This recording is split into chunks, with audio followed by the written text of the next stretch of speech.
I came up in the field. I came up in the field.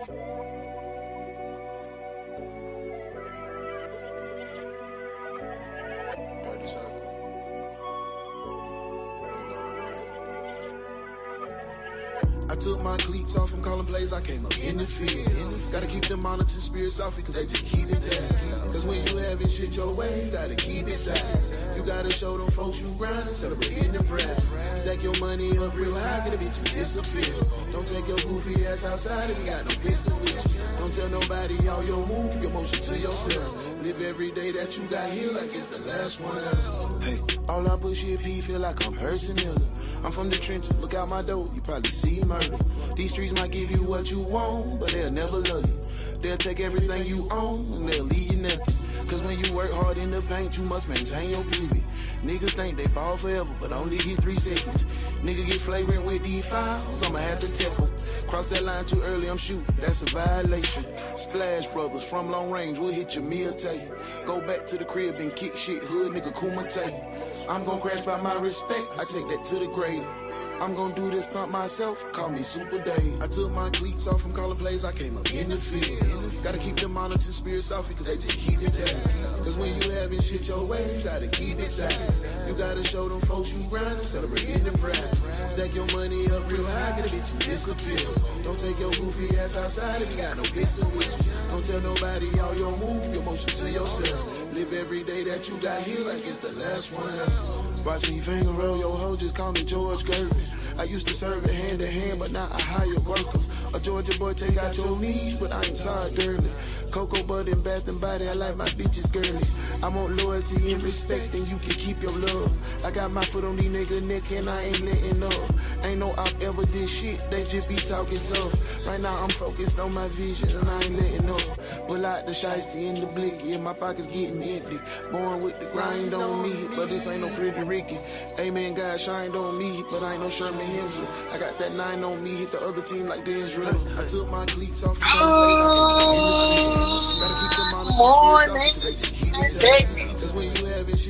We are here. It's hump day. We are humping our way to Friday. Tomorrow is Friday, Junior, and I'm excited. But today is Wednesday. Halfway through the week, the first 2 days you was on your grind. You can see the finish line from here. But don't you stop. Don't slow down. Don't take your foot off the gas. Because they waiting, they watching for you to slow down. As soon as you slow down, soon as they think they got you, bim, they try to take exactly who you are and plaster it over the internet, or plaster it over the workplace, or plaster it over the streets. Yeah, they watching you. They watching you because God made you a light and they didn't shine them as bright. They deal with other entities that didn't make them you. So they want to be you. I'm thankful that you are here with me. And y'all know where we at. We at the water cooler right now. We ain't clocking in yet. We finna have a little conversation and we're gonna get into the case today. Welcome to work, detectives. It's time to start another day. Warm up with your friends and get yourself together for the case. Man, how y'all feel, man? I hope y'all feeling good, man. We Wednesday. Wednesday on the workforce is usually one of my tougher days. Cause I be like, man, I still got 2 more days. You feel me? But today I feel good. I got a VA appointment at right after the case today. I gotta get my knee. My knee is out of here. I can't even make a quad muscle. Like I can't contract it and make it hard. I think I done tore a tendon. So I've been hobbling around here, still running, still. I'm a goofy, and that's what I wanted to talk to y'all about at the water cooler, bro.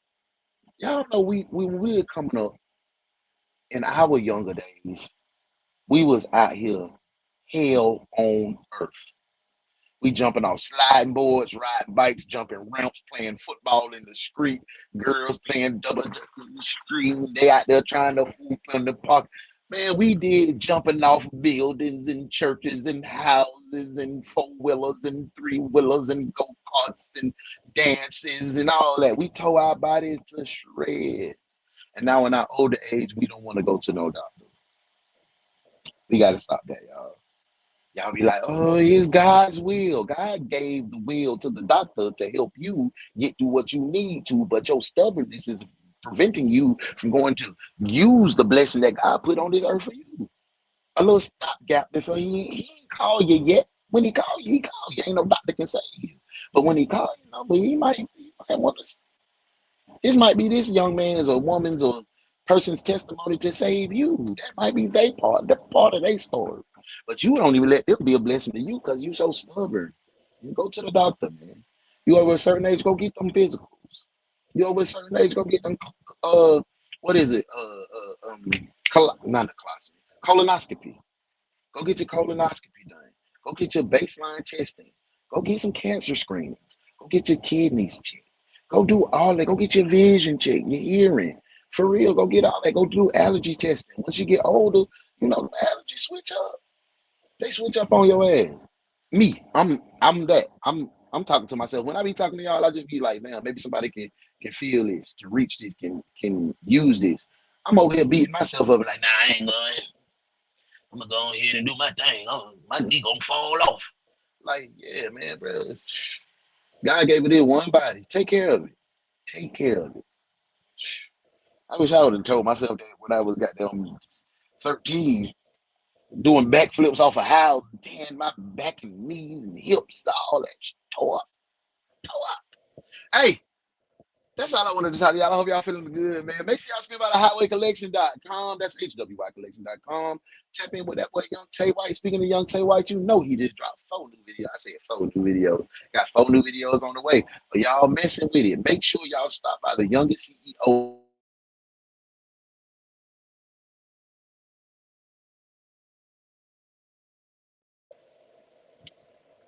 Somebody want to call me early this morning. Don't call my phone.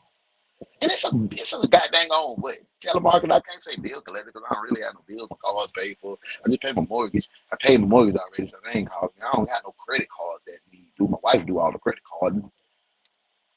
What y'all calling me for? No, I'm not interested in selling my house. I don't need no extended warranty. And no, yesterday they called and asked me, do I want to donate to the police fund? Take me off your call list. Y'all beat the hell out of me. You think I'm finna give y'all some dollars? Hey man, I just wanted to talk to y'all a little bit. Make sure y'all speak about our highwaycollection.com, man. We're finna go ahead and get into the case because we got a lot of case today. The case, the case is called Not My Baby. And I done asked y'all this question several times. If your kid was a serial killer in the making, are you turning them in? Are you gonna testify against them? I don't know. Let's get into this roll call so we can kick off this show. We done kicked around in water cooler too much. Hey, HR got their tires together. They said they'll be here today around probably about 10. So I'm gonna let y'all talk to HR. I'm gonna stop the case and let y'all talk to HR to get y'all checks right. I did my part. You know what I'm saying? As the owner of the agency, I did my part. Okay, so y'all keep working. Make sure y'all clock in. Hit that like button if you on YouTube. Hit that like button if you on Facebook. Hit the hearts or any other emoji to clock in. If you're on Twitch, just say, "Hey, I'm here." If you on IG, let me start IG. Let me go ahead and start IG. Go live. Boom. If you're on IG, just say, "Hey, boy, don't forget about me over here." Modesty, you on desk duty today. I thought you thought I ain't let you slide. Make sure you remind me to check on our third party agency over there on IG because we had some folks over there having a conversation by themselves yesterday. I forgot. Y'all, let's get into the roll call. Let's see who clocked in. Roll call. Hurry up, detectives. It's time to work. My girl Modesty in the building. She said, who beautiful people? Welcome to the Ones Detective Agency. Be sure to smash the hello out of that like button as you clock in for another outrageous case. And today is going to be a fool. It is going to be a fool. It's Detective Muff in the building. Hey, Muff. Good morning. Good morning. Hey, good morning, folks. Happy Wednesday. It's hump day. Y'all better be throwing that ass in a circle today. Find your little bookie and throw that thing in a circle. I promise you. Hey, good morning, D. Good morning, Detective D in the building. Thank you for being here. I just say, I tell people, oh, it's just the residue from my teenage years because we definitely beat up a good vessel back in the 80s. Boy, I beat that thing to death. I'm over here like old raggedy Chevrolet now. You got to let me warm up and tap the battery a couple of times. No. Don't let it. You got to hold a start. It's going to go, yeah. That's me. I'm yeah. I start now. Once I start, I get to rolling, but hey, whoo.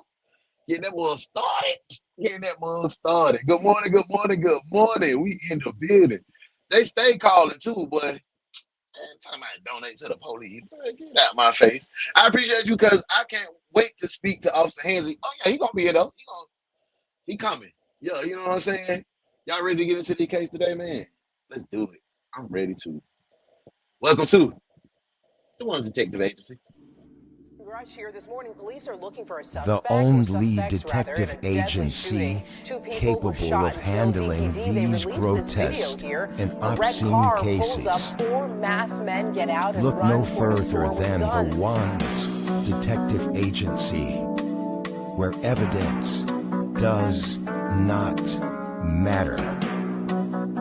We lock you up and figure it out later. Hey, what's up? The Ones Detective Agency, with your captain, Uno the One.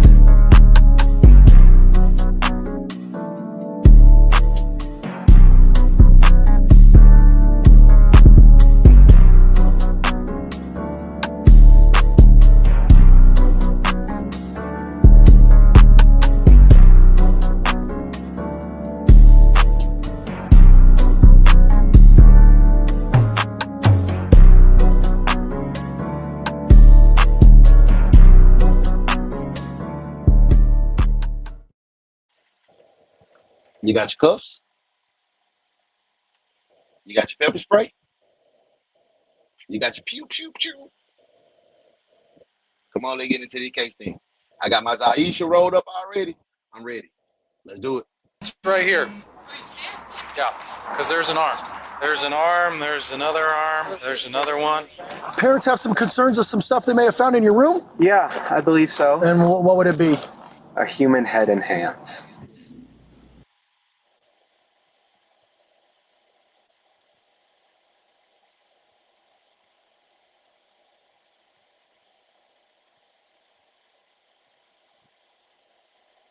He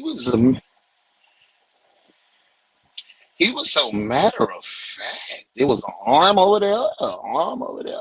Your parents called us, said there's some concerning stuff in your room. Oh, yeah. Head and hands, human head and hands. I need to strike up my blunt this morning. I did not. This is not what I. Whose fault is that?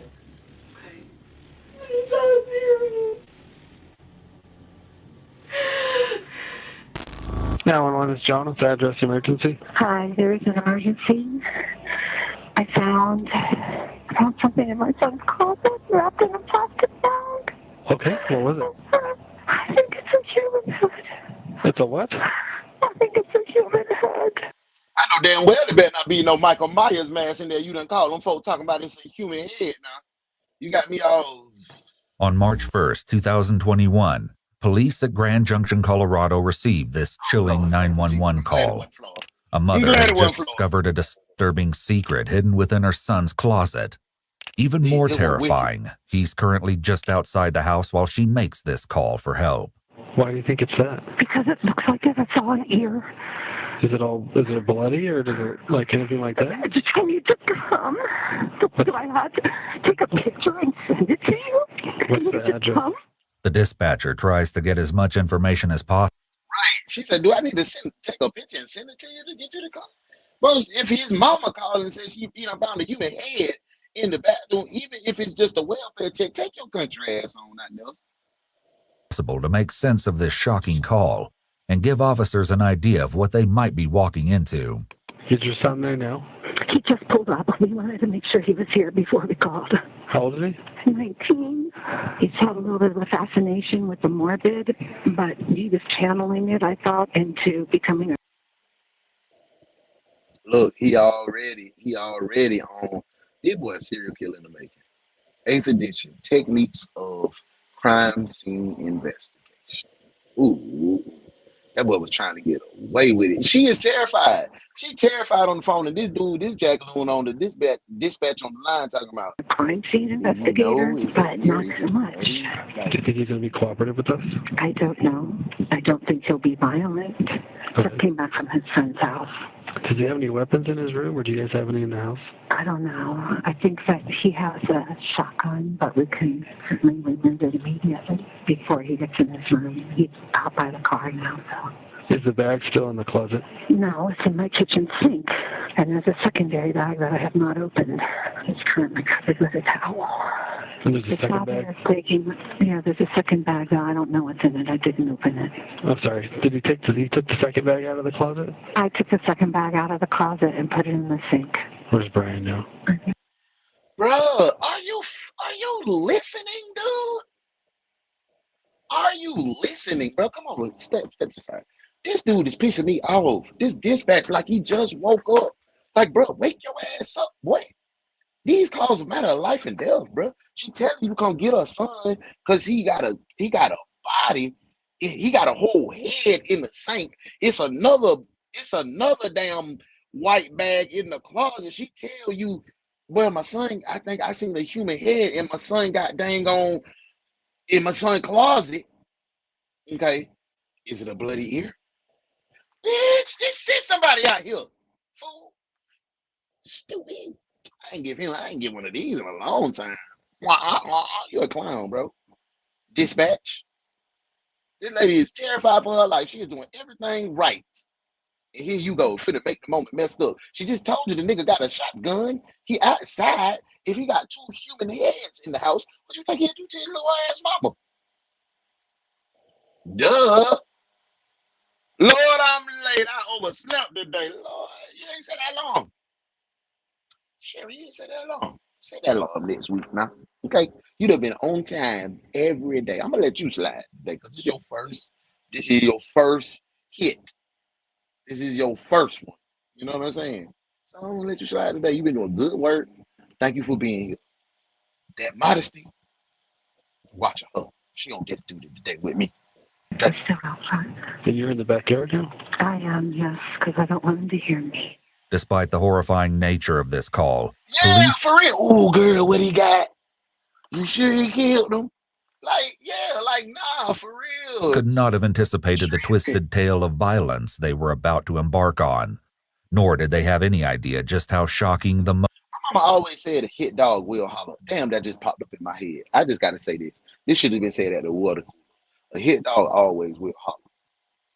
When a motherfucker know they did something wrong to you or try to do something to you, they go disappear. That's all I wanted to say. motive behind the inexplicable horror would be. One day prior to that wasn't even Oh no. Oh no. Oh no. We done did all this and that ain't nothing but the intro. Oh, this one finna be wild. This one finna be wow. This one finna be a doozy. Responding to this harrowing incident, the emergency services had attended to a rather unusual call at 2 a.m. on Sunday, February 28th, 2021. 19-year-old Brian Cohey Jr. is having a bad night. As officer... Hold up. That's Brian Cohey? He looks like a woman. Oh, man. Don't tell me this boy is a serial killer transmission. That boy look like a young lady. Dude look like a lady. Yeah. Arrive at the Blue Heron boat ramp. They can scarcely believe their eyes. The majority of the following footage has never been seen before. It's been analyzed by a qualified team, including a licensed professional counselor, a licensed clinical psychologist, and a former detective, former licensed polygraph examiner, and former hostage negotiation commander and instructor. How do we call a tow for that? I don't know, because he'd have to get in the friggin' water. Yeah. I called Black's Towing. They want me to text them a photo of the car because they think they might be able to pull it out. Okay. So you're already in contact with them? Yeah, but I only have like 10% battery left on my phone, and now he wants me to text him a photo of the car, and I'm like, oh, good Lord. I can take one and text it to him for you if you'd like. Oh, that would be fantastic. Thank you. Is that a man? Is that a man? It's not every day that police officers see a car floating in the Colorado River. To try and make sense of what they're observing, the officers speak to Brian's mother. He is an inexperienced driver. Okay. Put his car here on the angle, and he got out and like just looked down for a moment, and when he went to get back in, he wasn't able because of the angle to pull it out. I don't know. He's right there. Okay, we'll talk to him real quick. Sounds good. Officers decide it's best to get the story straight from the horse's mouth, and 19-year-old Brian has no choice but to own up to his mistake. Come on now, y'all. Let's come on now. What are we looking at? Is that a man or a woman? Is that a man or a woman, bro? Come on, bro. I'm not trying to be rude or nothing, but I'm confused. I am slightly confused because it looks like the hair is over the one. It's like a swoosh of a young white female. You know, that's the traditional young white female hairstyle, right?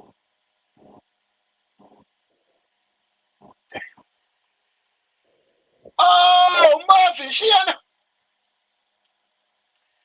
in there telling me. There you go, telling me no again. Sharon, don't tell me I gotta put you on desk duty because Muffin said you ain't oversleep. You was in there playing hooky. Little do these officers know, there's a sinister secret lurking in the background of this crazy story. This your son right here? Yep. Hey, partner, you want to come out and talk to me real quick? Sure. Appreciate it, man. I'm really cold. Is it okay if it's in here? Because that's fine. Because he is That's fine. I did not know that. No, please stay in the car. Yeah. All right. Nobody else in the car? Nope. No, okay. No, just us. I'm the father.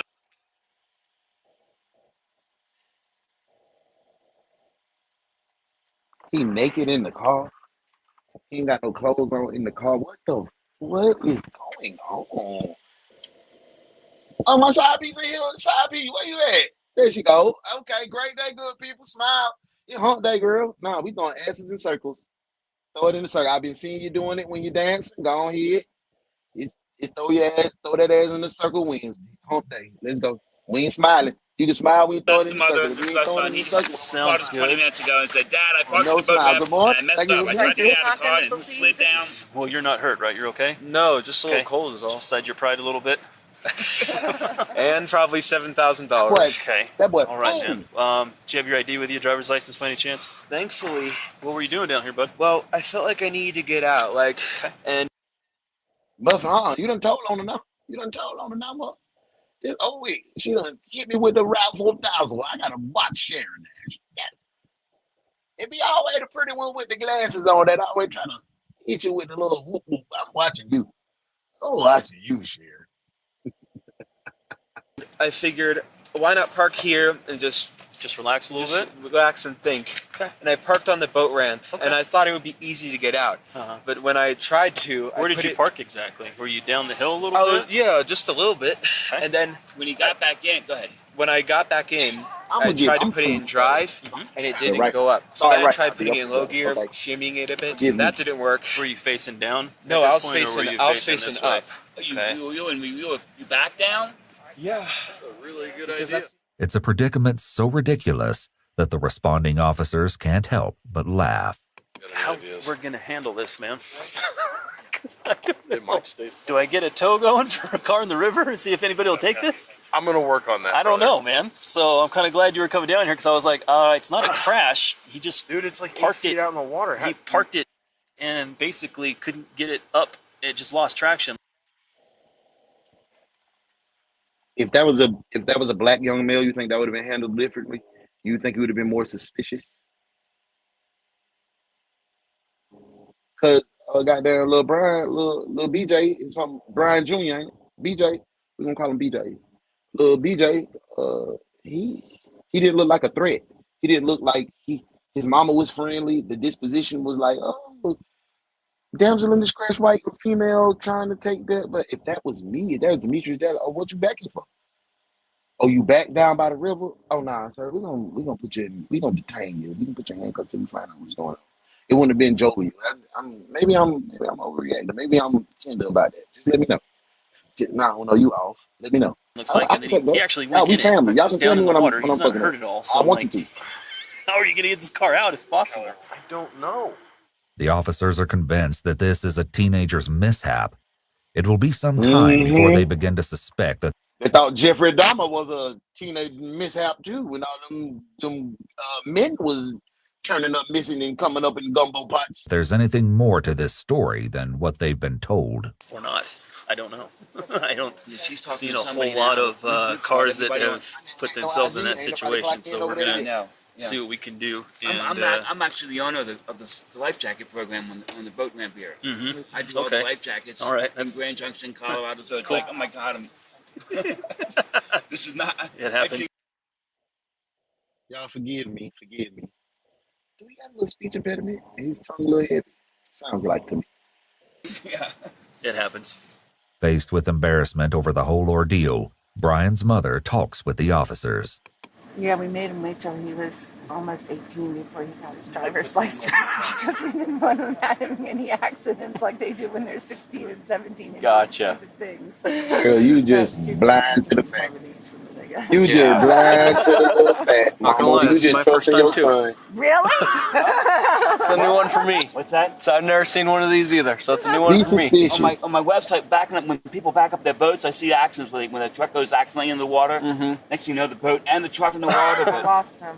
Just let me know if he does. That way, if not, we can try and get hold of a tow truck and go from there. No, it's at an angle. It's heading upriver. It's facing upriver. Yeah. Yes, the front of it is facing upriver. Oh, damn it. I'm sorry. It keeps losing the call. Ah! And he's like, I don't want to get wet. I don't have the proper clothing to go into the water and get wet. Yeah. Hey, Robert. Well, you know, I was just talking to the patrolman, and they're suggesting that we just adjust this in daylight hours. That's why they make the big bucks. They're smart.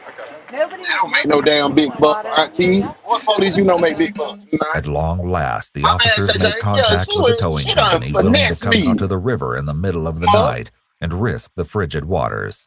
With help on the way, they finish things up with the Cohees. If you guys want to stay warm, you're more than welcome to jump in that car and see where it's warm. Does he need to stay here? Or figure out what's what? We gonna charge it with something, destruction of property. Terry and Brian Sr. take Brian home, but they soon return without their son to the boat ramp.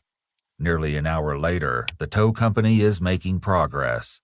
But as the car nears the shore, the officers make a disconcerting discovery. Hey, question for you. Sure. So the back bumper, I don't know, you can probably see it from here. It's a lot of red on the back of that, dripping down it all a little bit. That's underneath the license plate, a little area right there. Okay. A lot of red, which means looks like blood. Blood? Yeah. I don't know if did your son hurt himself on his way out at all? He might have, he just didn't know it. I don't know. That's why I'm asking. It's a good question. He's at home. Is he make sure he's not got a cut or He just said he's going to bed. something out on him? That fool done took his pants off because he had blood on him. That's why he tried to bury the car. The river wasn't deep enough. That's what I'm thinking. River wasn't deep enough. He tried to get it in there. He tried to jump out, get it in there, thought that he was going to take it down river. Ain't work because he got a body or something in that trunk. They talking about, did he cut himself? Did he cut himself? Boy, they would have locked my mama. Boy, they would have put Jimmy in that car till I came back down. Look, Somewhere that he's not aware of, maybe because his adrenaline was a little high. Maybe just have him do like a self-check, make sure he's okay. Brian, are you okay? They see blood on the back bumper of the vehicle. Really? Yeah, did you get hurt? No. Are you sure you don't have any injuries? No, I'm fine. There's blood on it? We're not sure. We're not sure. It's a red, something red underneath the license plate. Similar blood stain. Oh, no. All right, but you're not injured. You don't have any cuts? No, I don't know what would cause blood or whatever it is on the bumper. But you're not injured. Not injured. Officers may have some concerns about the mysterious red substance on the bumper, but they released the car into the Cohees' custody. However, on March 1st, the next day, the police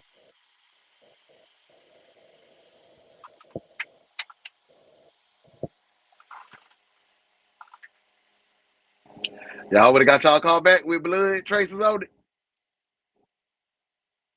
This is the worst police work I've seen in a long time. It's the fact that nobody is taking this serious and no one is suspicious. Like, this is the worst. Why would she tell him that they see blood on the back of the whip? Couldn't be black. We will be in prison. Then they let him take the car to clean up the evidence. What? This is the worst piece of police once again find themselves at the Blue Heron boat ramp. A homeless man by the name of Warren Barnes has been reported missing. Officers speak to the woman That boy done hit Warren. That boy done hit Mr. who Warren, called in the man. report. How do you know Warren? I own Monique's Bridal downtown, and I give him a chair to sit and read his books. When was the last time you saw him? Saturday, 5 o'clock. I said, I'll see you tomorrow, Warren, and he was like, okay, meaning he planned on coming down on Sunday, and then he did not show up. So I'm thinking if they saw him Saturday, maybe it happened more up there because it's weird. He would never come down.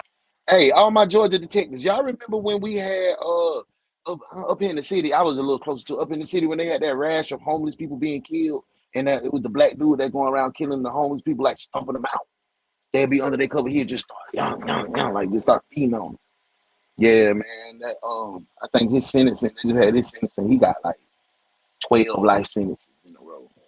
Why they be doing them homeless people in them street runners like that? Because they think nobody don't care about it. Here. He would never come all the So way down he here. doesn't have a camp down here. Yeah, No, man, he works for People Ready, and someone found the wallet and called People That man Ready already this had a morning, tough time. and they said that Damn, you everything gonna looked kill like him. it was in there because he doesn't have much. And I just gave him $20 for beer, Trying so to I cover know it up. that That's what I'm that's thinking. Trying to maybe cover it local up. bucks. So they found his wallet just down here. Think about it, Mark. Think about it now. In the beginning, before we even got to the real meat and potatoes of the case, they had already said and found their hands and head in the room. You feel me? So he had to do something to little bro. You know, like. Boat ramp. Monique Don't Lunati say has that, forged man. a special Life already friendship with tough, Warren over the bro. years. So why did you?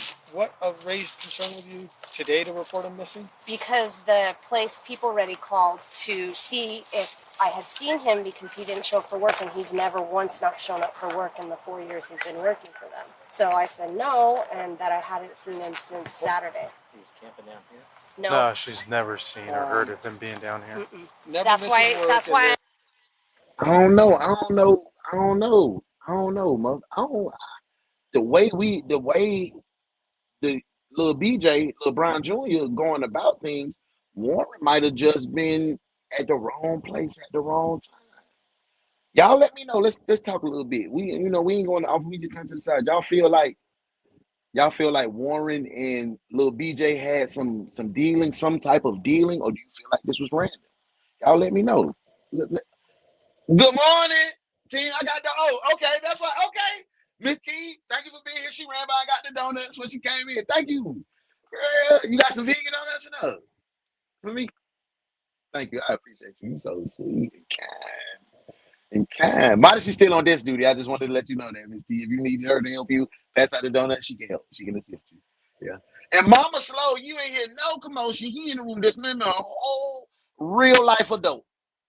That's what I'm saying. Thank you, Miss T. Y'all crazy, man. I'm freaked I out love because y'all. there's no way he coming walked doing all this the way with y'all. down Y'all here. just as foolish as me. So, in how many years? 4 years. Yeah, that's as long as I've known him. Officers soon find that Monique is not alone. See, Mr. Warren B. Bruh ain't missed no day of work in 4 years. He just trying to get up. That's his life. He love that. That's his interaction. So I appreciate this lady. I ain't hesitating. She said, "Boy, he been missing less than 24 hours. I know he missing something wrong." Yeah, I want friends like that in my world. I want friends like her in my world. That, oh shit, I ain't hear from Uno and did woo woo woo, but nah, something wrong. Something wrong. That ain't his routine. That ain't him. I want people to love on me like that. That real love. And she was a total stranger to show me good people in the world still exist. Alone in her concerns about the missing Warren Barnes. He literally shows up I every don't even morning, know every HR day finna be in the without fail, like building. at 6 Everybody o'clock. finna be Sometimes fired a here. little sooner. And we always let him Me in before too. the customers. We give him I'm free coffee. already on He's the probation. nicest old man ever. Do you talk to him at All the time. So every morning it's around 6. Yeah. Without fail. Without fail. And he's the nicest guy ever. Rough looking, but he is the nicest guy. Monique gives officers a photograph of Warren in the hopes that it'll help Oh, with their she search. loved Warren. She got pictures with Warren. She give him coffee, chairs. She a real good person, bro. Real love, man. So that's the only picture you have of him. That's the only one I have, and that's from June of 2019, so he's a little bit thinner. Okay. So who found his wallet out there? The lady from the place said that it was whoever runs the life jacket thingy. I'm actually the owner of the life jacket program when the boat ramp here. Okay. Well, thank you. Yeah, of course. I hope you guys find him. I hope he's okay. If anything, I just hope you find him so that we can start the next process of whatever. Because I don't know. I just have a... So the dude said, I'm the owner of the life jacket thing out here on the boat dock that was at the damn scene last night when Lil BJ had his car in there and gave y'all that cockamamie story talking about I just tried to park a car on the boat ramp with no boat, which is illegal. You know that's illegal, right, fool? You know that's illegal. You gotta have a boat. You gotta be docking or undocking. Right? Maybe in Colorado it's different, but down here in the South, well, you can't just whip your boat out there and park your car there and leave it there. You can't. You can't do that. I grew up on the water. St. Simon's Island, Jekyll Island, Sapelo. Are we surrounded by water? We are water babies. We can't do that. Really bad feeling. But the police just were like, yeah, just a white teenager just broke the drug up over. They got a citation or something. Monique's tone doesn't convey much hope, and with only an old photo. See, modesty, you did. I don't be bragging on charity shit that I do, but I love homeless people too because I was homeless before. Other day, the man was in the road. I said, hey, son, get out the road, OG. You out the road. You don't care about life. I know life tough right now. He was like, bro, I just want to eat, bro. I ain't had nothing but a $50 bill on me. Go eat, bro. Go eat. And what made it so good at the red light, I'm sitting at the red light. So Texaco, Chevron, liquor store, all in the plaza. I mean, went straight to Popeyes. Straight to Popeye. Now, I ain't saying he might not have spin by and go get him a little goddamn whoop. But he went to Popeye. You know what I'm saying? We got to stop being dickheads to folk, bruh. That's what I was just talking about the other day at the water cooler. We so high and mighty now. We so entitled. We don't give a fuck about the next man. That's why I love y'all, man, because we family. We don't do all that rigmarole here. Photograph, police have very little to go on. However, things are transpiring across town. As it turns out, it was indeed Brian Cohey's father who called about the wallet. He found it in the most unlikely place. His daddy, his mom and his daddy ain't playing with him. No, sir, you will not do a crime in here. Now recovered Ford 500 that his son accidentally sank in the river. With her suspicions raised, Brian's mother goes to his bedroom to investigate. It's March 1st, 2021, the day after the car incident at the boat ramp, and Terry Cohey is about to make a horrifying discovery as she opens her son's closet. I think it's a human head. It's a what? I think it's a human head. Why do you think it's that? Because it looks like it's on ear. Shocked and terrified by what she's found in her son's closet, Terry Cohey nonetheless has the presence of mind to keep Brian in the dark while she look like a female. Not at this address, not with me and Brian. gets police to her address. Come Yeah, y'all. Why your mama don't always gotta give you their long list of bills they gotta pay when you was younger? They gotta give you that long list of bills and hours they worked, then who betrayed them and what they had help with their own discipline in you back in the day. I just got in trouble for talking in school. Mama, I don't. And Jimmy gave me that extra shift in 12 more damn hours and you goddamn acting. What? Your dad is a fool. Dumbass. Like, what? Damn, mom. Are we talking about talking here? Hey, I'm sorry. I had to get that out too. I had to get that out. Deputies from the Mesa County Sheriff's Office arrive at Brian's address. No, I'm not gonna let y'all mama slide today. Y'all was beating us unnecessarily. Like it was at least 6 or 7 licks that was not intended for us. It was not for the situation. And your damn daddy around there running with that hoe. Like, what is that got to do with me, Mom? I didn't do that. I'm not running with no hoes. I was just here talking in school a little bit in the gym. We was talking about wrestling. Why is you whipping me? You know what I'm saying? Nah, bro, y'all tripped out, man. What's going on, man? Nah. The deputy makes contact with Brian using a friendly, disarming greeting, which goes further to establish an atmosphere of calm. Of course, at the same time, the deputy is certainly scanning the area for any potential threats, as well as making sure that Brian has his hands where he can see them. 19. He 19, Muff. Cooperate. I am going to cooperate. Okay, so parents have some concerns of some stuff they may have found in your room? Yeah, I believe so. And what would it be? A human head and hands. Do you have anything on you he's going to cut, poke, hurt? It's important that the deputy only ask enough questions to figure out exactly what is going on at the scene. And while this is not the kind of encounter that even a Soon I would have put my hand in that pocket, they would have into the case. Serial killer killed at 9 o'clock news. In today's weather, went on about that shit. veteran police officer would be accustomed to, it's Brian's parents who must slowly absorb the shock of their son's admission. I'm going to have you walk over here. That boy bigger than his daddy and his mom. And he had a shotgun. Yeah, you got to get up out of here. I'm not finna be sleeping with my eyes. Well, I done raised you. Get your ass out. You want to go out there and do that foolishness, take your ass out there and go do that foolishness. I'm not for you not finna do that in my house. The only one committing crimes here is me. Thank you. Move along. Now, if you want to help me pay this mortgage and take your mama out to eat several times out the week, come on, you can do a little crime. You can do a little crime and help. I'm going to sit in the back of my partner's patrol car for a minute, okay? Not yet. Okay. Hey, yes, just sit back there and hang out with me, okay? Frustration links. I'm sorry. Inside, yeah, that's what I'm saying. We'll go through the 7 of them. Take 7 of them back. Let me do it. You go inside. Well, let's stay out here with me for a minute. Sit down. Come on, sit down, baby. Probably blinging on Saturday. On God. Annie, stay with your mother. Give her a... Just make sure that guy goes in the car first. I can stay here. You can go in the same place. Well, yeah, okay. Right there. No, you know weapons are murder. You got to go. Got a bag. Y'all probably finna... Come on. Let's go. We got to go to the office real quick.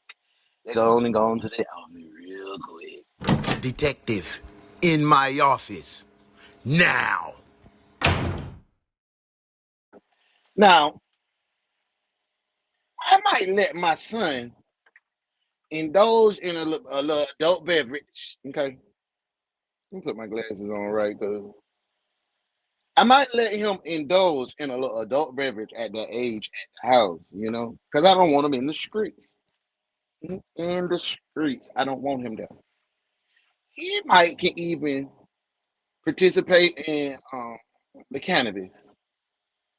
Because we might be outside and mama might be running to the grocery store. He might be like that, but I got that on me. I say, what? Why you got that now? Come out here, Wood. Come out here. Come on. That's it. But ain't no murders. We don't want now weapon. I'm the only one with the weapons in the house. Weapons you can use is a bat or a knife. Because I got the guns. You know, I can pop your ass from far. As long as I'm protected, ain't no weapons, ain't no murders. Ain't no embezzling. If the embezzling is being done, it's being done by your father. Get out my lane. Do your own thing, son, and not at my house. Get your own mortgage if you want to commit murder. That's all I wanted to talk to y'all about here in the office. About what happened this weekend. Okay. And she said there's a bag in this closet, and she opened it up, and she called me and said, Bro, when I was 19, I was rappelling down walls. I wasn't trying to cut nobody's head off. "She's been quite violent lately."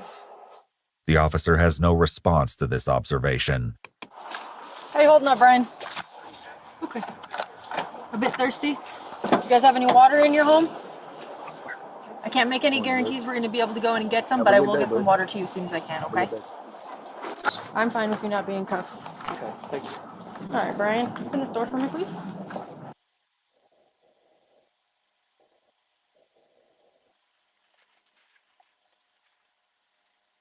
Oh no, that's my office view. I'm gonna keep it short.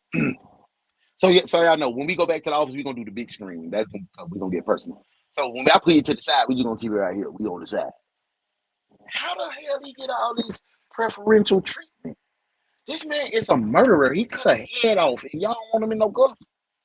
But y'all put me in prison because y'all found a little 3.5 of weed. Y'all put me in handcuffs and shackles and transported me to damn Atlanta, Georgia from Cobb County like a criminal for a seatbelt ticket because I missed court. For a $35 ticket, y'all did me like this. But this boy, this fool, then cut a whole human head off, put it in the sink to thaw out like it's a turkey for Thanksgiving. Put the hands on there because he wants some chicken paw to go in his chicken paw soup. And he walked free. He walked in the jailhouse. He get the air conditioner on in the back seat and whatnot and carrying on. Man, get on out of here. Y'all trash as hell. Don't never tell me ain't no such thing as white privilege ever. I'm gonna show you this guy. I should have a mask. You're okay. Don't worry about it, okay? Keep on walking. With Brian situated in the interrogation room, investigators speak with his parents to find out what happened that harrowing morning. And right here. For real. Y'all seen the evidence.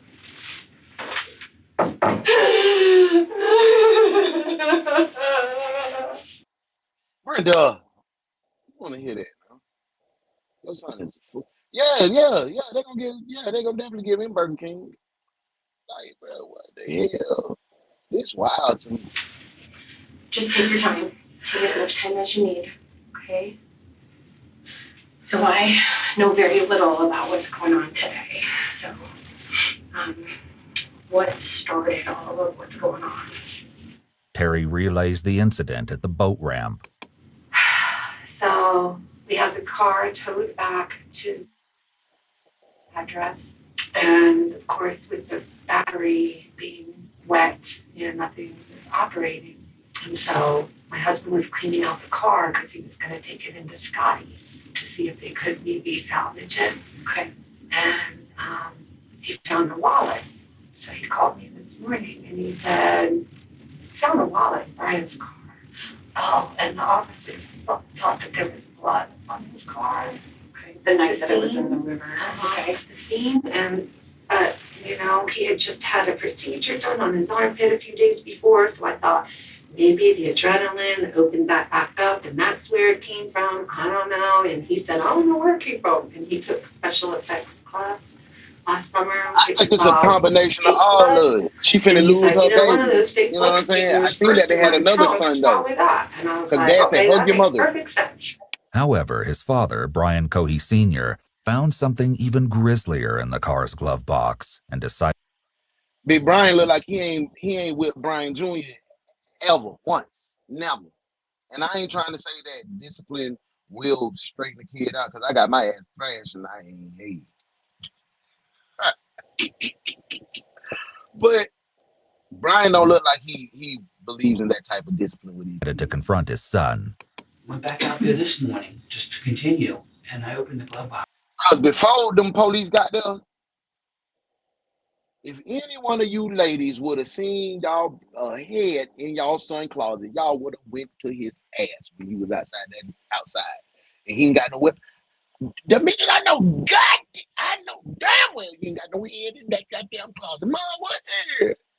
What head in the closet? Yeah. Black mamas don't care, boy. They on your top. Underwater. Straight up. Clubhouse is full of water. Very large knife. And then, as I go around the passenger door, I open the Really? passenger door, and there's a wallet. I did. And I did. I ain't abused my kids, but they all experienced the whipping before. Wallet, so I take it inside. I end up getting one of the wads of cards out. There's a labor ready. I read that, so I called labor ready. And then another one, there was a social security card. I was like, hey, this is a weird call, but I've got a wallet here with so-and-so's name, and I'm hoping. Oh, Dad was the one with the little speech impediment. Yeah, that crowd looked and sounded suspicious. Hoping he works for you all, or he's you subbed him out or whatever. Oh yeah, my one, we've been missing him. Yes, he didn't show up today. Got some new videos out there. Oh my God, now we've got a missing person. Hottest. Okay, well I found his wallet at Blue Hen Boat Ramp. So here's my name. Here's all my information. If you get a hold of him, tell him I've got his wallet here at my house. Okay, so I left that like that. Called Brian. Brian, what's going on? Why is there a wallet in the car? Oh, I found it down at the boat ramp when I was down there walking around. And he was so sincere. I took it all. I want to believe him because he's my son. Sure. We found out, Brian, how come, and all this going on in the last 2 days, how come you didn't tell us about the wallet? Dad, I was just so excited with all the going on. My car getting towed. Look at this wet now. We'll start. I just didn't think about it. I didn't think it was important, Dad. I'm like, Brian, who is this one whatever guy? Mm-hmm. Dad, I swear to you, I only know one more, and he's my school friend. It's not him. I believe him. There's blood on the bumper. Right. And I'm like a smear of blood. And I'm like, that didn't come from that cut. And I asked him, right, tell me the truth. But Daddy's telling every piece of the business. I would have still made them folks do their job, though. I didn't want to believe. I would have still made them folks do their job, Tay. Despite the red flags, the family put the strange accident at the boat ramp behind them. But no one was prepared for the spine-chilling discovery Terry made the next morning. I was in his room, cleaning up, putting some things away, and he has a Rubbermaid container in his closet. And so I just kind of started digging through, going, what is this mess?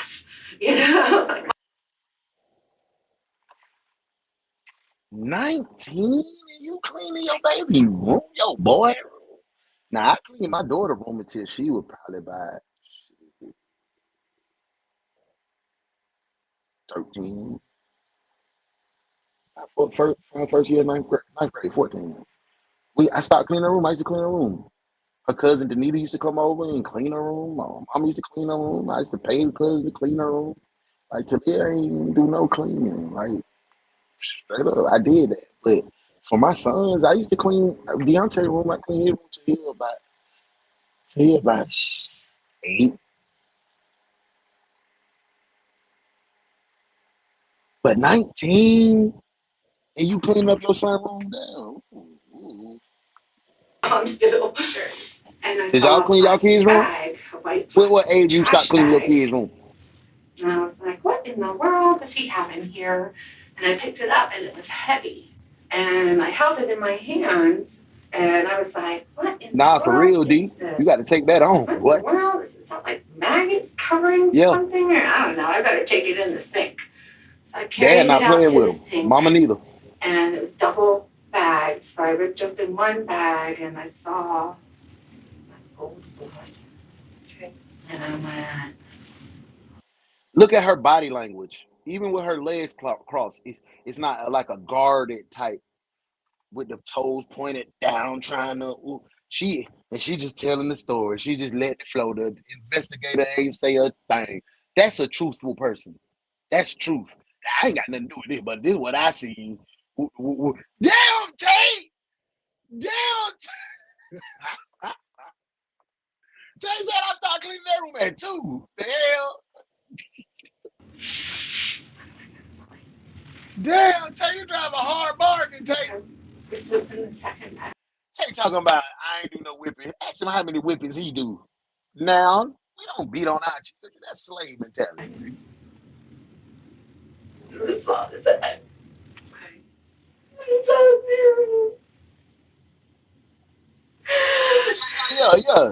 Yeah, for sure. That's still cleaning, modesty. But I did it all. I cleaned all toys, shoes, everything. So I didn't open the second bag. Yeah. So that's what I'm saying. That's good right there, My D. husband. I said, Brian Jr. had already gone over his friend's house. Doing my nieces He said, I'm like gonna that. go over to Kai's house. And I said, okay, but, don't be over there too long. He goes, yeah, I should only be over there Get out of 3 here. hours. It's good to hang out with her. And I said, okay. This friend was Kylan Like, and police would speak with her shortly. Like he ain't cleaning up, too. I said, how did you pick an Andy up from school? Yes, I think it's not at 12:30. 12:40, whatever. You don't be whipping them babies. Get your ass out of here. You need to come over here right now. And he said, okay, well, I got Andy with me. And I said, you need to come over here right now. Let him like me. And he said, okay, I'll be there in a few minutes. And he hung up. Kylan Like's mother, Heather Gale, recalled what she saw after Brian ended the call. And my only memory of that was the way he peeled out of the driveway. I actually have a picture somewhere on my phone of the marks when he left to go, because his brother called him, I guess, and said, I need my car back. We know, of course, that this was a ruse on the part of Brian's parents to get him back to the house after their horrifying discovery. Brian, my husband, was already there by that point, and he put a towel over top of his for me in bed. Then we hatched a plan to call Brian and tell him that his brother needed the Mustang for a driving lesson because he's on his learners. And just as he pulled up, I called him. And he kind of knew. Set him up. Dad, you ever feel like the day's going to change? He started saying things. I'm like, yeah, it just seemed really vague. Me and Andy was sitting there, and Mom was on the phone over there talking to 911. And it just seemed like it took forever. As his parents continued to speak with the detectives, investigators Pete Berg and Lisa Norcross joined Brian in his room. Over the next 2 hours, they will hear a shocking story of blood-curdling evil. And before the interview is over, they will even learn the dreadful truth about Brian's ill-fated trip to the boat ramp. Oh, thank you. Well, this is Lisa. She would call. Hi. I been side out of his ass for a long time, too, Really D. Okay. Any seats? Sure. Ooh, this is a special chair. No, this is the special chair because it's soft and I like. Brian is as cooperative and What is all this jovial, Bucky? You want some bottled water? You want some water, boy? You just cut it in your head. I'll put it in your mama's sink, boy. You cool with me, boy. We ain't put no cuffs on you. We let you walk. You hold the door for our officers. You got behind our officers. We did like, what them folk did me the worst way. And all I did was snatch away. All I did is do like this, protect my daughter. I ain't punch him. I ain't rough him. I just snatched away. When I snatched away, he fell down and they beat me. Okay. But they being said, this man killed somebody. pleasant with the investigators as he was with the deputy who escorted him to the sheriff's office, but his nervous shaking and insatiable thirst indicate he is perhaps not as calm as he's trying to appear. The question is whether he's anxious about his fate or excited about his moment in the spotlight. One thing to keep in mind is that, according to his mother, Brian is diagnosed with ADHD and autism, and leg shaking.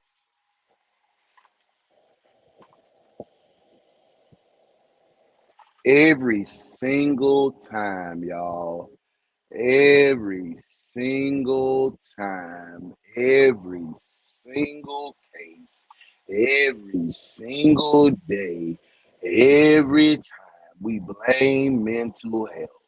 ADHD and autism do not make you kill nobody and cut their hands and head off.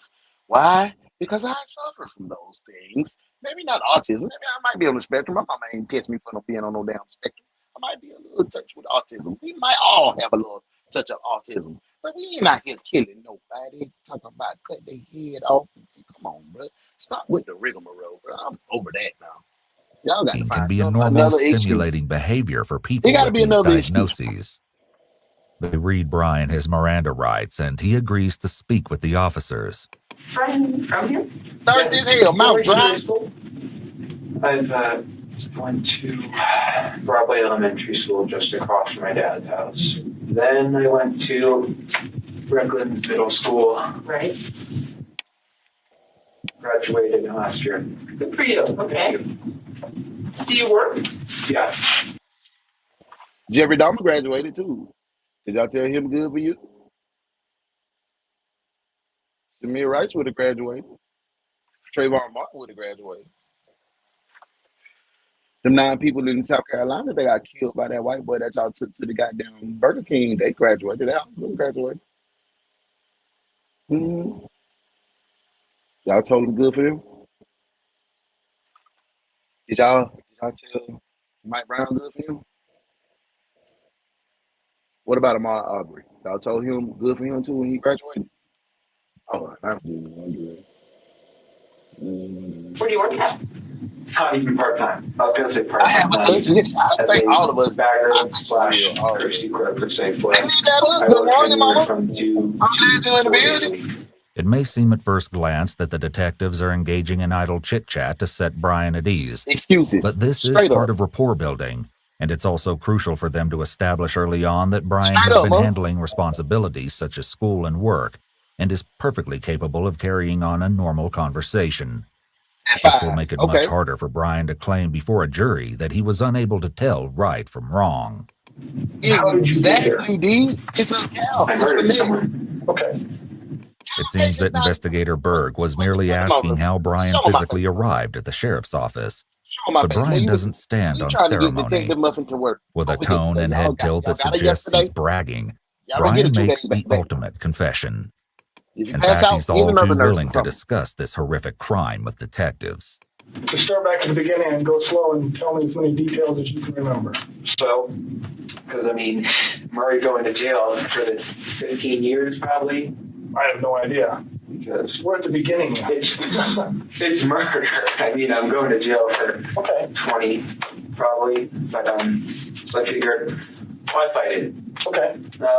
So what's important to me is to learn as much about you and what you did and as I can. Well, as many details as you can give me, the better. Brian's polite exterior only adds to the surreal depravity of his confession. He's somewhat of a unique suspect. Question, was autism actually a disease? The night of February 27th. I'm going to say this. Damn, I'm going to say this. I don't remember none of our friends being autistic. I remember little David, Bebop brother, he had Down syndrome. And I thought Down syndrome was autism. And we only had 2 or 3 people like that. My girl, Aunt Ruthie, JJ auntie, she was Down syndrome. And I thought that was autistic. She used to pour her water back and forth. She loved me. Ruthie was my girl. I love Ruthie. You know what I'm saying? So I thought that's what autism was until I got into the medical field when I was in the military and I learned the difference. But when we was coming up, that wasn't a thing for real. That was not a thing. Was it not a thing because we were uneducated and be like, oh, that budget is bad, and you just whip the fuck out of them because that's what our mamas did? Or was it not really a thing? You know what I'm saying? I be thinking about that all the time too. That's a good question, brother. It was a full moon, and I figured I could see so well, why not try it out? I am in a bad state of mind at that time. I have major depressive disorder, so I am not thinking, shall say, positively. Okay. And hey, let me hold about $3 around for an hour and a half. How about 3? So I fill up on gas halfway through, and eventually I'm glad you got your first aid kit over there. You doing good on this duty too. You are very helpful. We're gonna get you right back out in the streets tomorrow. We're gonna get you back out there tomorrow. You're doing real good. Real good. I'm proud of you. I'm a habitual late shaker. I have a question. You send people who have committed crimes like me. Do we stay in this county jail or are we moved? It all depends on what the judge says. Brian maintains his spirit of cooperation, but he's clearly concerned about what happens after this interview is over. It's interesting to note how he compares himself to others with the phrase, people who have committed crimes like me, almost as if he has joined an exclusive club. Yeah. So we were at the bridge? Yes, I was at the bridge. I was cruising. There was a road underneath, right? Under the overpass. And I was driving along, and I see a shape here on the railway track. So I'm like, oh, interesting. So I go up, and as I'm looking, I see a large... Is this fool drawing on the wall?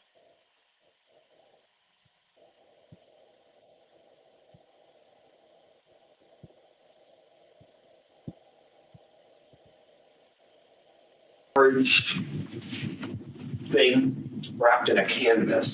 Okay. And I'm like, that's a homeless person. So I grab my knife, I put on 3 layers of gloves because plastic gloves can betray their users because they're so thin, the vinyl gloves, by printing your fingerprints through. So I put on 2, 3 on one hand. I took the knife, I pulled back the canvas, and I stabbed his neck. Okay. He was panicking at first in his old man voice. He was in his 50s. I know why I call him old man. He was saying, "What are you doing? What are you doing? Why? Ah!" And I just kept on stabbing his neck. Is it okay if I do a demonstration? Oh, yeah. This is him. I was straddled on top of him like this. Okay. And he couldn't fight back. It was actually surprisingly easy. I was barely breaking a sweat. I thought, oh, this guy, he's going to be tough. But no, it was actually surprisingly easy. And during the time, I was growling and making animalistic noises. At this point, there can be no doubt that Brian is excited to tell the investigators all about his horrific deed. Not only is he pleased to be holding court, he's actually reliving the murder and relishing the memory, demonstrated by a smile. As for any question of this crime being premeditated, Brian admits to having put on 3 layers of gloves, which he already had with him. The whole ordeal lasted about a minute and a half. Okay. And when I was finished stabbing him, he took out his last breath. Why could you be mean, was halfway cut off in stabs. All the while, no, actually, after I killed him, I just couldn't stop saying, stinky, dirty, dirty, stinky, stinky. I wasn't smelling anything, but... In an eerie coincidence, on one of his social media accounts, Brian identifies himself as that stinky boy registered under his email ID. And why were you saying that? I don't know. Okay. But you remember doing it, so. Yeah. I suppose it was just me speaking out my mind at that moment. It was a pouring out of the mind. Were you worried about, this looks like it's pretty close to the road and stuff, somebody seeing you or catching you? It was 11 p.m., so not many were driving by. Well, it was behind the pillar. So, here's the road. It was here. So, people would only see a brief thing here and here. So, were you worried about them seeing you? I was worried about one of them stopping. But what did you think could happen if somebody... Well, if they looked, it was quite dark under there, so they wouldn't have seen the guy unless they looked. They would have seen me holding a bloody 12-inch knife, wearing gloves, and wearing a mask to conceal my identity, a face mask. Okay. So you weren't doing it for COVID, you were doing it to hide your face? Partially. Social distancing. Right. Yeah, but no one stopped, and I'm just like, proves the bystander effect. His laughter and offhand comments speak to his mindset, which is that nothing is wrong. But the detective is laughing with him too. Brian mentions the bystander effect here, which is the idea that the more people there are watching a crime, the less likely that anyone will stand up and do anything about it. There are a few different reasons behind this, but we know that it often occurs because people may be afraid that they'll be judged by the rest of the crowd if they step in first to do something. Ultimately, people are social creatures, and the vast majority of people chose to do whatever the rest of the crowd does. It's a rare person that steps forward alone. I noticed you got a cut on your hand. Is that from... Oh, that was when I was doing gas, when I filled up. What happened was, because I don't want to be seen in a gas station with a knife poking out of my pocket, I put it in the car on the back seat floor. When I'm done with it, I try and grab it. That boy's my just hand evil. slips and grabs the blade, and as I pick it up, it slices these 2 fingers. Okay. And then, let's see. Yeah. And then after that, I stripped his clothes. I cut open his belly. You can see his guts. They're really pink. Sorry, that was morbid. One of the exceptional aspects of Brian's confession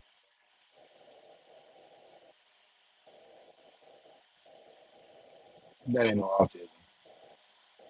That ain't no ADD, ADHD, ABCD, BBD, boys to men. It's none of that. This man is an entitled prick with the means and the ability to kill a random person just because he wanted to. That's sick. He's a sick individual. His mama ain't like that. His daddy ain't like that. He is he is a psychopath. He is a sociopath. Let's just put those words on him. Is the level of detail he provides. Together with his casual commentary and jokes, these details convey to investigators that Brian is being fully truthful about what he did. It's also worth noting that morbid humor has long been one of Brian's trademarks. What about other kids in the neighborhood or on the bus? He didn't really, he had a couple of friends that he's had since elementary, but he had a morbid sense of humor and would make jokes and I'd say, Brian, that is not funny. He'd go, yeah, it is, Mom. You just don't get my sense of humor. In an interview with prosecutors, Kylan Like, who's known Brian since the 9th grade and whose house Brian was visiting just before his arrest, says that being provocative is a hallmark of his personality. When I first met him, he was very edgy, is the best way I can describe it. He loved to get a reaction out of people and say things that would make people have a double take. He wanted to go against the flow. His jokes were always in the realm of dark humor. Very rarely did he make jokes that weren't somehow relating to death or violence or destruction or breaking the law or just basically just humor that is considered dark humor. And I know a couple of people personally who just hated him because that's kind of how he is. You either think it's hilarious or you hate it. And that's the people who think it was hilarious was a small percentage of people that unfortunately and embarrassingly included myself. And my very best friend of high school, Emily, was someone who hated him. And, she's a bigger girl, and he would call her fat and call her pig and call anybody who looked like that things along the same line. Like, just spiteful, I guess. Looking like trying to, like I said, get a rise out of people. Kylan Like is not the only one who noticed Brian's love of sick humor. While in a youth diversion program 2 years earlier, Brian asked the other teens if they enjoyed a snack known as crispy meat bites. He joked that the recipe involved running your cat or dog through a meat grinder and then frying them up. Despite Brian's predilection for dark humor, Kylan's mom tells investigators that she never worried about her daughter being friends with him. He didn't seem scary to me at the time. He just seemed unusual, in the way that my nephew and other people I know that are on the spectrum are just a little unusual, not a lot of eye contact. You're lying. This man is making full eye contact, talking directly to the investigators, which he has no clue who they are, and he is relishing in the moment that he cut somebody's head off, opened their guts up, they're very pink. He didn't have any problems communicating. Stop trying to cover for him before I put your ass in jail. Things like that. But he never struck me as scary. Like I said, I actually let my daughter and her friends, not that I was in charge of her friends, but I let her sleep over at his house, a month, 2 months. You a goddamn fool. You let your daughter sleep over at a boy's house. You are a goddamn fool. Yeah, get your goof ass. It's whatever New Year's. And his mom, as far as I know, she ran a daycare. So I thought, good with kids, whatever, Okay. Not only does Brian's mom run a daycare, she runs it out of her home. Upon discovering the severed head in her son's closet that afternoon, she had to scramble to get parents to pick up their children before calling police. And I sent home all the children. I had a few little kids over, but I was...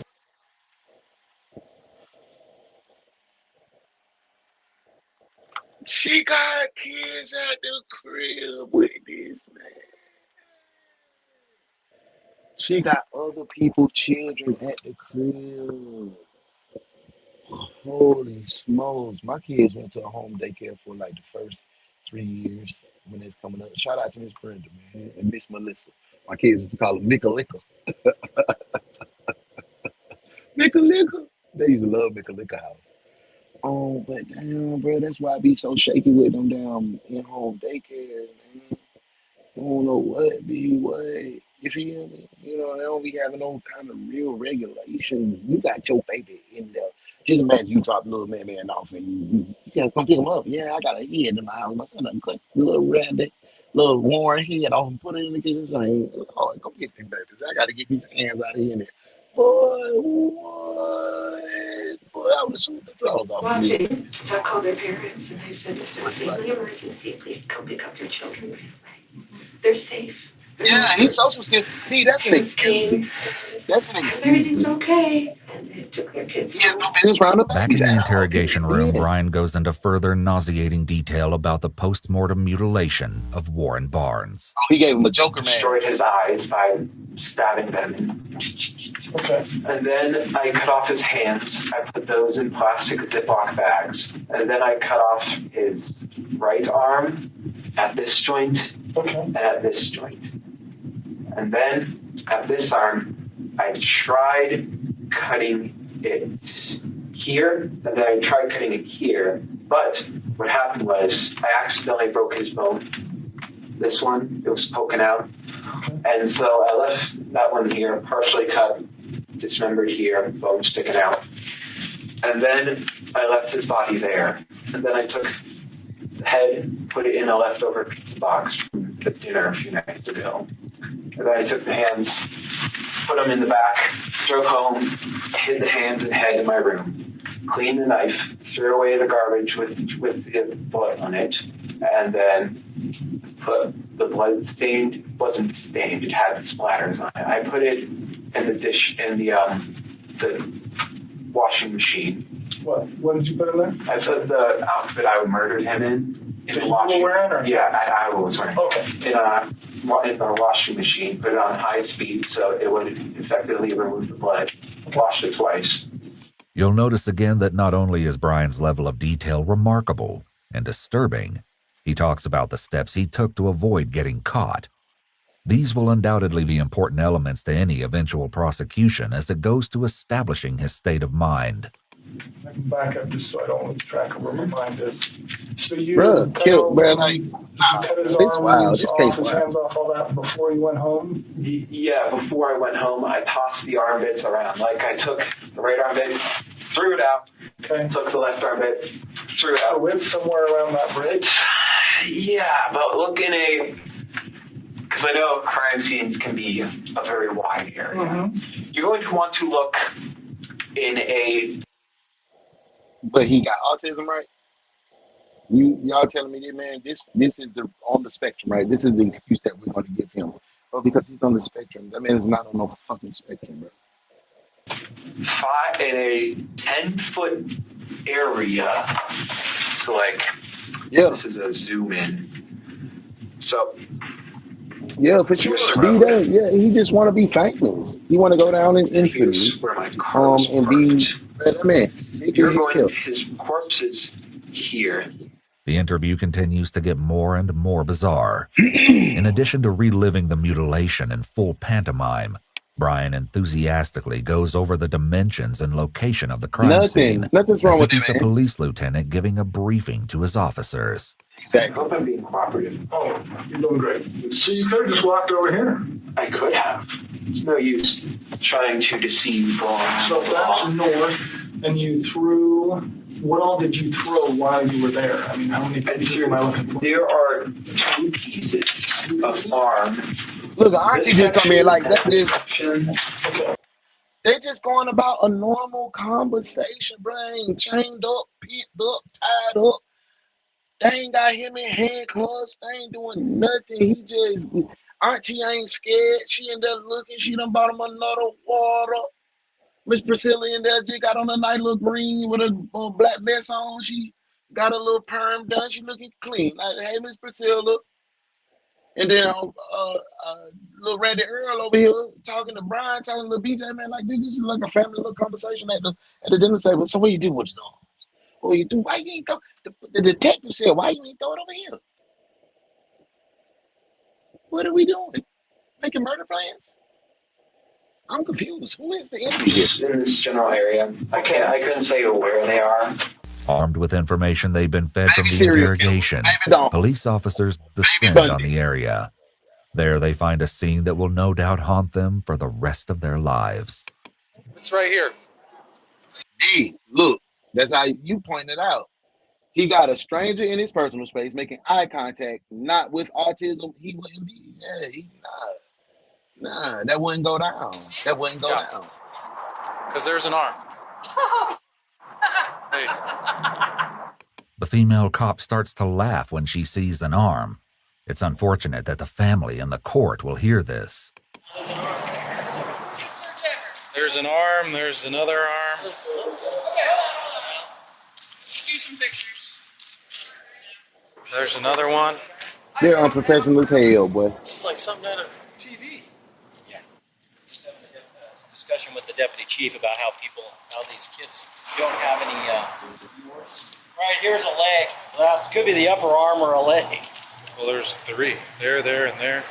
Pieces down there. I mean, if we can get the lab out here, that would be the best thing. I hope she got fired. I really hope Shawty got fired. I hope they terminated her ass. As police officers less than half a mile away take measure of the bleak crime scene under the bridge, Detective Norcross probes more deeply into the whereabouts of the rest of Warren Barnes' remains. You took, You know what I'm saying? and when did you put that in? Well, there's a 3 rule for bodies. I like to call it the 3 rules. For real. They don't 3 care. days, the body starts to stink. No, 3 hours, rigor mortis sets in, body stiffens. 3 days, the body starts to stink because of decomposition. 3 weeks, the body what's funny, bro? Starting to seriously decompose. 3 months, the body is unrecognizable. 3 years, it turns into a skeleton. And may I ask how you know that? I've always had a fascination with forensics and with anatomy and physiology. That's something I made up. So that's something I don't want to sound like I'm inventing something. That's why I coined the 3 rule. You kind of remember it that way. Yeah. That's your way of remembering Is it accurate? Well, somewhat. It's not. This segment is fascinating for a number of reasons, not the least of which is the remarkable display of skill on the part of Detective Norcross, who makes Brian feel as though she's mesmerized by his account of the 3 Auntie, rules. Priscilla. She Priscilla gives him a Norcross. moment of validation at the end, and Brian's satisfaction is obvious. His ego is stroked, and he feels that he's earned the approval of the detectives. Yeah, so what did you have the head and the hands at your house? The head, I put, because it was starting to stink, I was planning on throwing the head and hands away. Not in the trash bag, not in the kitchen trash, but they were both in trash bags. The head was in a trash bag, I hid up the trash bag. Hands, I put in a trash bag as well. They were in Ziploc bags. And I was planning, do they sell empty paint buckets? I was planning to buy an empty paint bucket, put the head in it, seal it, and then I was going to throw it off in some ditch. Okay. The hands I would throw in a different spot, wherever. I'm sorry, I just want to make sure I have it right. The head is inside of a trash bag. It was. Well, where is it now? In the kitchen sink. My parents searched through my room and they found the head and hands. Okay, and so are the head and the hands in the kitchen sink now? Last time I checked. Okay, so they're in the kitchen sink now because your parents put them there. But they were in my closet. As of now, investigators have only found a head, hands, and several pieces of arm. That leaves the mystery of where the rest of Warren Barnes is. What exact kind of trash bag? White. White, like a kitchen one, or what? Like a kitchen. Okay, white kitchen. One that you put in a trash can. Yeah, and then what about the hands? They were inside Ziplocs, you said. Both in the same, both in a different trash bag. Okay, the white kitchen trash bag. Yes. But now, Absolutely, he was going to use it as souvenirs. That was his souvenirs to brag to his friends about what he did. I know it's not easy, just cut off hands. Oh yeah, it was with the knife. I was just. So did you practice on anything else? No. Or how did you know how to do it? No, I just went along as a process. The bones, I just pressed the blade down and went, sever them at the ligaments. Okay. And how hard was it to do that? To get them actually? Not particularly hard. I was just more frustrated that I broke this bone. So if you hadn't got frustrated, what was your... I mean, it sounds like what you did, we know. Did you have a different plan? Why were you the original? Because I always wanted to know what it felt like to cut up someone. Okay. So, just So why did you stop? Why did you stop? Because the arms were just, that's it. That's all That's I what I'm wanted saying, to bro. know. I would have punched her. I would have beat his Like cutting ass. off a limb. I'm just like, okay. Like, bro, you like for nothing. You don't just go kill for nothing. You gotta have a reason. It gotta be life or death for you to make this decision. Somebody gonna kill you or hurt your family. But just for you to just say, I always wanted to do it. But that ain't no, that's not autism. Again, the mind reels when confronted with the nonchalant they attitude tag Brian on has him, toward man. discussing I the really murder do, and because they make people that dismemberment of a really have human being. autism look like And something you that studied criminology and forensics and all that? I not college study or school study. It's like yeah. With this mindset, that's how they were able to kill and whip slaves and feel that they did Were you nothing worried wrong about because they still don't. behind? Two-thirds of a human Tell me about that. considered a full human being, and it's still like that in the Constitution and some other stuff. Ain't no amendment, addendment, or nothing meant been made. You know what I'm saying? These folks What you did well, I was figuring the police don't. Got them penny loafers in their Michael Jackson. Not to be taken offense, but police, they don't seem to care as much about high-risk individuals, homeless people, prostitutes, etc. So I was deliberately looking for someone who lived that type of life. Okay. And I found a homeless person, and the original goal was just leave him there. But I was worried about the fibers on the outfit I was wearing that would be on his clothes and stuff. So I deliberately messed up the clothes. This is an outstanding amount of premeditation for a youth offender. It's a shocking amount for anyone, He's but not a youth, he's particularly 19. because of his age. His executive functioning is years from being developed, and yet he's thought so much of this through. It's chilling to think what he may have been capable of had he not been caught. Brian remains engaged, casual, and even jovial as he describes his mindset on the night of the murder. His detailed concerns about getting caught will make it very difficult for his lawyers to mount an effective insanity defense. According to Kylan Light's mother, Heather Gale, this isn't the first time that Brian talked about choosing a victim on the outskirts of society. Anything else things you've heard from Kylan come to mind? She told me that he had mentioned that he was going to kill a homeless person because nobody would miss them and he could get away with it. Yet once in an interview, Kylan tells a different story. He never talked to me about wanting to kill a homeless person specifically, but he definitely talked to me a lot about, killing. And I was actually surprised because I figured that if he was going to do something like this, that it would be on a larger scale. I thought he would, I don't want to sound vulgar, but I figured if he was going to snap, it would be like shooting up a store or something similar like that. And he had mentioned, not liking his neighbors, so I thought maybe something would happen there. So I was I was surprised that he had killed someone, but I was also surprised that it had only been one person. So how long have you been planning or looking for someone to do this with before you found this guy? About a year. About a year? No, 6 months. Brian's internet search history adds an interesting element to this as he looked up homicidal thoughts every day and how to cope with murderous thoughts. So you come close or seen somebody or chickened out or anything in the past? No. I mean, I was looking for a deliberately secluded place like that. He was looking for the weakest link. He was looking for somebody that gave him the least amount of resistance. That's what these cowards do. They don't stand up with they ain't no real dogs like that. The man was asleep. He got on top of him while he was asleep behind a bridge, a homeless man. You ain't no monster, bro. I wouldn't just go up in Clifton and find someone walking down the street and stab them. No, that's too public. Everyone sees that. Well, have you looked at the homeless places or anything in the past? I have, yes. I would go on night drives often, maybe once every 2 weeks.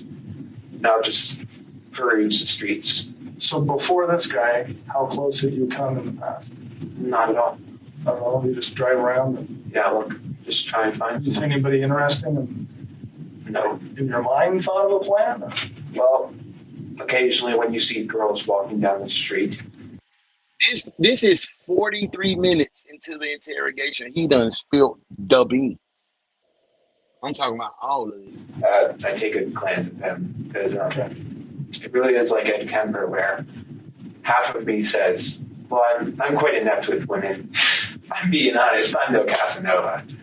But half of me says, I want to take that girl home and make her feel nice. And the other half of me, it's just like what Ed said, is I want to see what her head looks like on a stick. Brian is describing a mindset that's detestable, yet he delivers it with a smile and a laugh. His obvious excitement in describing both his mindset and the murder raises questions about his psychological history. As well, another internet search Brian made reveals that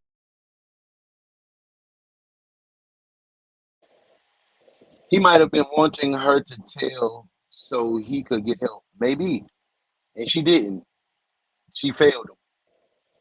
He wants the audience. Yes, Modesty. This is what he's been wanting.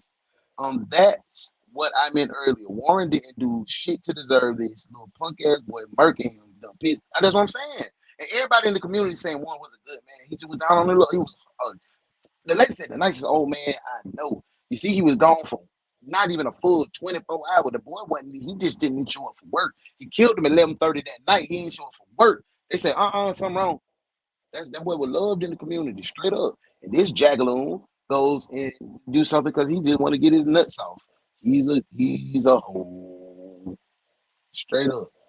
Let me see. Other searches in 2021 are related to mental health disorders, including extreme paranoia, schizoid and paranoia personality disorder, and avoidant personality. I also observed the searches related to the Unabomber bombs. How do people react to home invasions? How people react to being held at knife point? How deadly is a knife wound? How deadly is a knife wound? And other related searches. The search history includes a high volume of internet searches, and this report is not intended to summarize the entire history. All right, he may have considered other sickening plans as well, as he searched for how do people react to a home invasion. However grisly Brian's sense of humor might seem, it's again worth noting that it's a trait his friends are familiar with. One of Brian's friends, Patrick Rahor, spoke with police. Our whole friend group was like really weird. We were like all of those. We're just a group of people like didn't really fit anywhere else and ended up like finding each other at different points throughout school. We were just all kind of weird together. And so like the off-color stuff and like anything that like seemed weird, I just kind of like took for Brian being Brian and just kind of tried to accept it. However, even his friend must admit that Brian was different. Our friend group would joke about if there was one of us that would like be a killer, it would be him, but it was like meant as a joke and only as a joke. I don't think any of us actually thought that something like that would or could happen. If his friends thought this, was there a chance that his parents did too? Tell me about Brian. Does he have any kind of mental issues or disabilities? You were told he had ADHD. Okay, so we put him on ADHD medicine. He didn't get it during the summer or weekends only when he was in middle school. He started exhibiting antisocial behavior, just saying things to get kids riled up and thinking it was funny. And then when he switched to Fruita High School, he did okay in 9th grade, 10th grade. He got in a lot of trouble, a lot of behavior issues. 11th grade, we had a big meeting and they said, kids don't feel safe. Oh, he been a little baby killer. And some testing for ADHD and whatnot. Y'all didn't tell me I had roll call up the whole time. The doctor had said, yes, he's ADHD. Yes, he's autistic. Yes, he's this. Oh, and there's some indications that he should get further testing because of potential psychosis. And I asked about referrals and calls, and nobody in town would see him. Okay, well, he seems to be doing good. You know, he graduated high school, he works at Safeway, and he's been working there for a year in August. And he's there part-time. And he said he's not taking his medication, or is he on medications now? He's on ADHD medicine. Okay. That he takes before work on his part-time job. And he takes sertraline, which is an anti-anxiety, antidepressant. So he's been diagnosed. And to the best of your knowledge, is he actually taking them? Like, do you watch him take them? I don't watch him take them, but I have an alarm set, and every night at 10 p.m. I say, Brian, take your medicine. And he says, I know, I am. And as I've looked at his pill container, I mean, it's going, seems to be going down. It's crazy because she's really just 3 years ago? making excuses. I don't know. Because we had him going to counseling. He was going to counseling. Excuses. She is guilty. She is guilty. She knew her son was a freaking problem. He's been a problem since 6th, 7th, 8th, 9th, 10th, and 11th grade. You did nothing but try to coddle him and moved him to another school, bro. No, bro, you was harboring a serial killer. You gave entitlement to a serial killer. They always look for mental illness when it comes to other people, unorthodox behavior. But if he was black, he'd simply be a serial killer, straight up. He started. That means he wasn't like that before. They better check their property. Betted some bodies in animal corpse. Absolutely. This man is, he threw the roof. He just thought about it. It just came across his head. It was just, but then I think everybody thinks about it. But that's just why I remember one of the times. And dad on some, he on some other vibes too. Dad got something going on too. When he was really lonely and that was an issue, we were kind of concerned about that. He made jokes about making nooses or doing that and doing that. Okay. But I don't know, I just played it off as normal talk. But I'm like, Brian, we wouldn't, I didn't know the depth of the water. I don't understand. He's obviously sick. He's obviously very sick. Because he noticed weird things about him. Some days he gets cold. Just he looks at me and he has this cold look on his face. Just like he's been so far, Brian makes no qualms about admitting his battles with mental health. You say you have a major depressive disorder? I'm just curious what those are. Brutally murder somebody. Everybody's jovial. I have. Everyone is jovial. A major depressive disorder. Okay. Major depressive, so you were wondering what Yeah, I know what they are. I was curious, if what the exact diagnosis was. Major depressive disorder, bro. Shut up. They tested me for autism for a formal diagnosis, Asperger's, which is high functioning autism. Yep. And they also said I was schizo something. That doesn't mean misremembering. They just said you're schizo something, whether that be schizophrenia, schizoaffective, schizotypal, or schizoid disorder. They said I had something that was schizo. The detectives are once again trying to delve into Brian's psychology, attempting to prove that he knew right from wrong at the time of the murder. His search history adds another layer to his story as he looked up extreme paranoia, schizoid and paranoid personality disorder. He was making his bed easier to lay in after he did and carried out the deeds of his heart, what he wanted to do. He wanted to do this. This is his thing. This was his freaking thing, man. And avoidant personality. I was never formally diagnosed with anything like that. Nothing that he's showing in this interview gives off any of those. Do you feel like you have that? I don't know. Possible as hell. Bouncing your leg, bro. Yeah. But do schizophrenia is pretty clear because people recognize they have a different personality in there. I don't have any hallucinations. Okay. I had delusions, I guess. Get him, Auntie. Years ago, I was obsessed with people staring at me. Okay. I felt people watching me from every window. The birds were looking at me, watching me. Boy, shut up. You're trying to hype your story now. Life right. But you don't have times where you feel like another personality is in your body? No, you remember all this. That's dissociative identity disorder. Right. Schizophrenia is. But you have multiple people talking to you at the same time. Yes, schizophrenic. No one was talking to me. Okay. There's a very good reason they're asking these questions. Because Brian said he has some kind of schizo diagnosis, they're trying to determine if he committed the crime under some kind of command hallucination, which may mean he could be deemed not guilty by reason of insanity. However, Brian denies having voices in his head. Self-diagnosed. As well, his search history goes far in showing exactly what he was thinking about in the lead up to the murder. One day before and again on the day of the murder, Brian pulled up Wikipedia articles for several notorious killers, including James Dale Ritchie, Joseph Christopher, and Andrea Yates. Wow.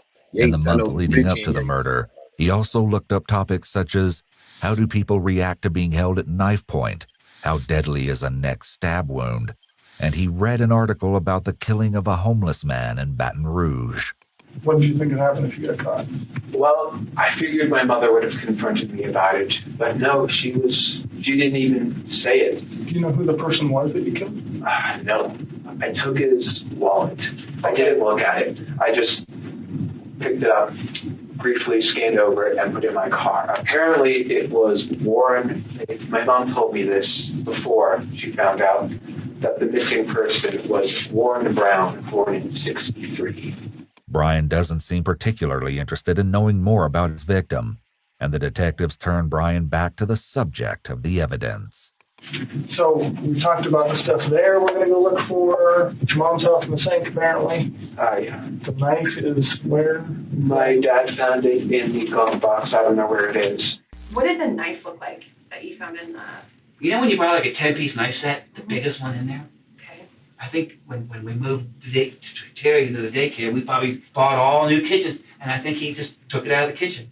Because we found it in his car before. Brian, you don't need this. Dad, I do. I don't trust anybody. Okay. You don't find any blood or anything on it. I cleaned it.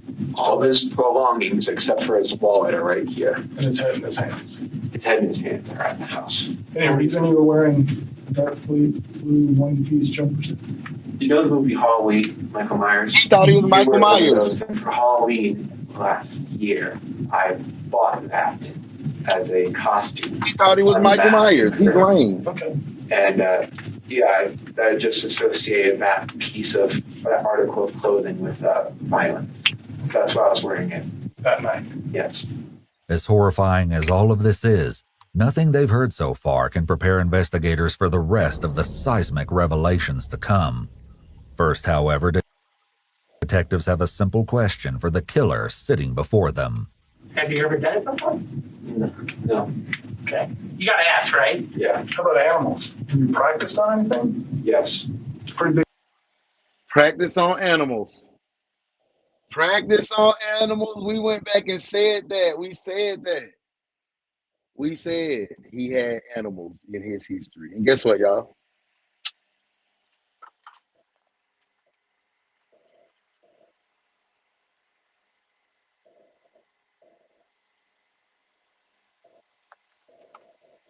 I'm trying to figure out a way to tell y'all this.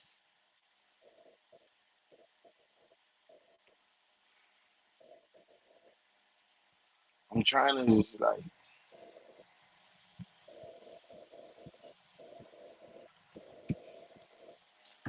HR said they ain't gonna make it today, and my internet started tripping. I'm finna call Comcast right now. I love y'all. I'm gonna talk to y'all later. I love y'all. We'll finish tomorrow. Here this morning, police are looking for a suspect, the only detective agency capable of handling these grotesque and obscene cases. Look no further than DaOnes Detective Agency, where evidence does not matter. We lock you up and figure it out later. What's up? DaOnes Detective Agency, with your captain, Uno the One.